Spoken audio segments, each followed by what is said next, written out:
As a matter of fact, we have a big institute. As you know, altogether 750 people are working in it, maybe 200 are doctoral scientists, and we work in many different directions. We not only work in photovoltaics, we work as well in building efficiency, photothermal systems, and in this whole range. And actually, we need, and the world needs, this whole range of approaches to increase energy efficiency and to form new renewable energies. But if we now come to the topic of photovoltaics, we have two, I would say three very exciting developments. The first one is highest efficiency silicon solar cells. There are many possibilities which have been worked on in the last couple of years, but nobody actually, since the famous record of Martin Green from Australia, has really been able to put it all together and to show that silicon can indeed beat the 25% efficiency barrier and beyond.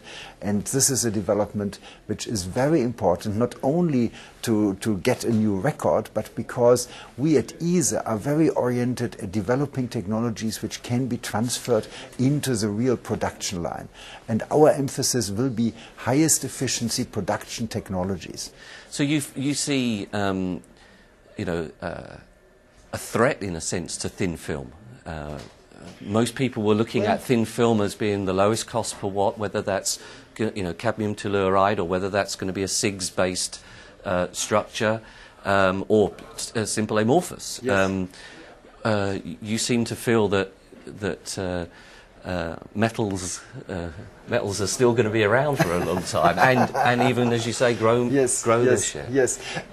As a matter of fact, I am very happy that we have thin film solar modules coming to the market, because they create a very healthy pressure on the price of solar modules. You know, if you can buy a solar module at half the price of the silicon module, people will start to change over. So the silicon module price have to follow the price of the thin film material. This is good. This is good for the market, and industry can afford this price pressure because they have very good profit margins right now. But that said, when you ask me, will thin film ever have 50% of the PV market, I would strongly say I don't expect so. I could be wrong.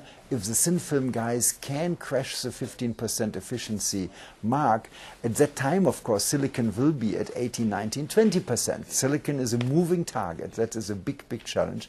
But my expectation is that physics doesn't allow that. The physics of thin film is the physics of small grain structure. That means any electron-hole pair will have a grain boundary very close by. And this is the main challenge for thin films. Take amorphous silicon. As a matter of fact, here in the United States, most of the money for PV, most of the research support of the Department of Energy went to amorphous silicon. And look what result, the efficiencies of amorphous silicon are exactly where they were 10, 20 years ago. 6 to 8%, and you have a stabilization problem, so you qualify your modules with only 60 watt, although initially they bring 100 watts, because you know they will degrade very fast to the 60 watt level. So research cannot beat physics. If physics doesn't allow to go there because of inherent problems, and I told you the most important one, you can put in as much as you want in research and development dollars. It's very interesting that here in the United States, research support has been so misleaded. I was myself at UC Berkeley for 20 years, and I observed the budget for the crystalline silicon materials research was $1 million. The budget for the thin film guys was $15 and $20 million year by year. Already at a time when the industry was all based on crystalline silicon, the science was not supported in crystalline silicon, and only because we got a fraction and a good fraction of this $1 million as a contract, we were able to develop this dirty silicon technology, which we now use to make UMG silicon into good solar cells. So actually it is a real interesting story, and I guess one journalist sometime in the future will dig it out and write it up, you know, how misleaded research support has been in the United States in the last 20 years, and it has not yet changed. The realization that crystalline silicon is a worthy topic for research and development, not only for manufacturing optimization, but true understanding has not yet settled in here. Actually, one of the biggest programs times the $1 million program at the National Renewable Energy Lab has been cancelled by DOE. You know, DOE likes to shoot for the stars. Somebody promised a 50% cell.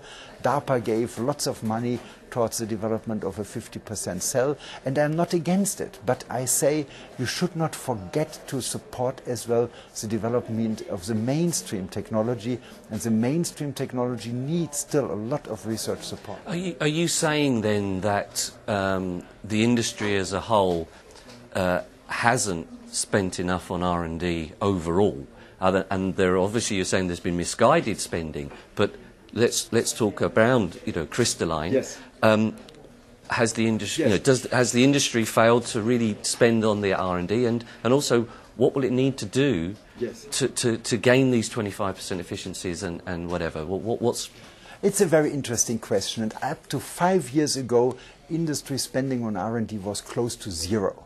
You know, R&D only happened in the labs of universities and research institutions like mine in Freiburg.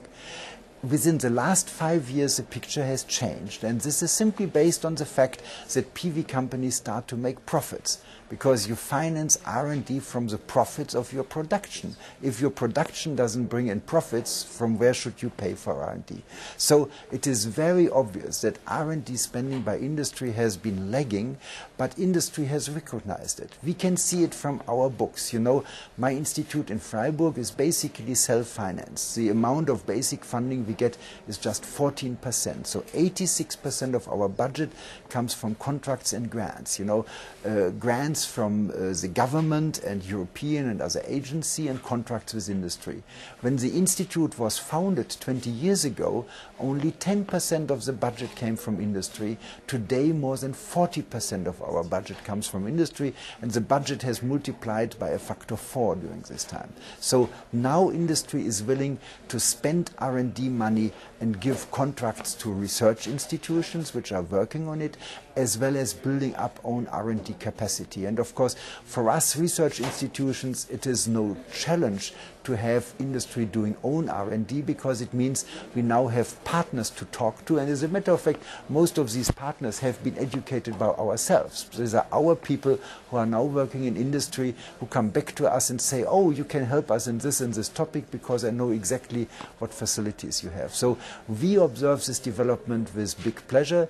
We don't feel that in the next 10 years there will be any lack of need for further R&D because of the very exciting developments which are going on, but we are very happy to have knowledgeable partners to discuss R&D with industry. And one of the biggest challenges, besides the development of the UMG technology, will definitely be the implementation of the high efficiency techniques. Right. Well, we talked earlier about high efficiencies. Let's talk about something even with higher, and that's concentrated solar. Yes. Now, obviously, you came. Fraunhofer announced very recently some new records in this area. Yes, that's right. What's going on there? What's happening? Well, you know, concentrator is an approach where you say, I don't care for the cost. I want to produce the cells with a high conversion efficiency. And you can realize this by packing several semiconductors in a heterostructure, just in the same way you do it to create a heterostructure laser in the communication and information storage technology. So you use this approach, you don't care for costs, and you create a wafer where you have 3 or 4 or 5 semiconductors stacked together. And in this way you can easily calculate efficiencies can indeed exceed 50%. This will be absolutely doable. We have right now what we call a European record of 38%. The world record is here in the United States at more than 40%, but just a little bit more than 40%, not very far away. So how can you make a cost-effective technology out of this? You simply take a wafer and you cut it into 1,000 pieces, each piece extremely small. You place each piece in an individual solar cell on a heat sink underneath an optical element. You can either use a mirror or a lens, and then you collect the money as a light, you concentrate it 500 times, 1,000 times, And the most funny thing is that the efficiency of solar cells increase with enhanced concentration. And this is easy to understand because any solar cell has defects and faults which will capture away carriers. But if the carrier density is much higher because of the higher light intensity, the relative volume of these secondary channels which don't contribute to the power production gets relatively less important. You know, these are like tubes, and the tubes have a special size, and if you make the bathtub 1,000 times as large, you don't have to care that a little bit of water is leaking. So it is beneficial for the efficiency, and it can be done cost efficient. And what we have done at ISE about 3 years ago, we founded a spin-off company, Concentrix, which is now setting up the first full-scale production line in Freiburg, close to the Institute, and they will be on the market by the end of the year. And this is, of course, a market for solar cells in sunny, rich areas, because you have to track the sunshine, you have to follow the sun, and it doesn't work if the sky is cloudy. But then you get a very cost-effective technology, completely away from the silicon supply problem, and I'm looking forward for a very exciting market fraction for this technology. I mean, one of the obvious challenges with using compound is obviously the size of the wafers. Although you're cutting them up into thousands of tiny little cells, the wafers themselves are actually very, very small. Is there efforts or work going on to see if we can scale the wafer size up? I mean, one of the biggest obstacles right now is that the preferred substrate wafer is out of germanium. And germanium is simply a technology which has not developed as much as silicon, so the size of the wafers is limited. The equipment, the MOCVD, the metal-organic CVD deposition equipment, can easily use 6-inch and 8-inch wafers. That is not the problem, but the price of germanium wafers of such size is just astronomical. One of our interesting development projects at ISE is to develop this technology on a silicon wafer. It's a big challenge. I know it from my own experience. I have worked in the gallium arsenide on silicon technology for a long time. It is not yet clear that it will work, but of course that would be the goal, and it might work because of the situation which I explained before. It might not work for a 1 sun efficiency, but for 1,000 sun efficiency, because then again the non-radiative recombination channels will be overwhelmed. So I'm very excited about it, and if we can manage to use a silicon wafer, then of course the size will be no problem. We will be exactly in the same situation as a normal silicon PV market. But you do see, even without going to 50% plus efficiencies for CPV, there is still going to be a strong market for CPV. So that these places, you know, the firms can scale. Yes. You know, today's module efficiencies are about 28% or so, which is a dream for anybody in the silicon market. So, and of course then it makes as well sense to put them on a 2-axis tracker to follow the sun, all of these additional expenses. And as a matter of fact, a big solar factory, which is consisting out of individual big module racks which follow the sun, has still many uses. You can have kettle underneath because you don't cover the full ground. You know, you have individual posts with these modules on top. I'm sure the viewers have seen such pictures, and you don't cover the ground, and you can use it for cattle, even agriculture, if you don't have a problem with going around these posts. So I think it's a very interesting approach for areas where land is very precious, where it is very valuable. That would be countries like Spain, which have plenty of sunshine, but which are not really overflowing with area, or California, you know. Whereas in the Sahara Desert, you probably are well off with very inexpensive planar PV structures.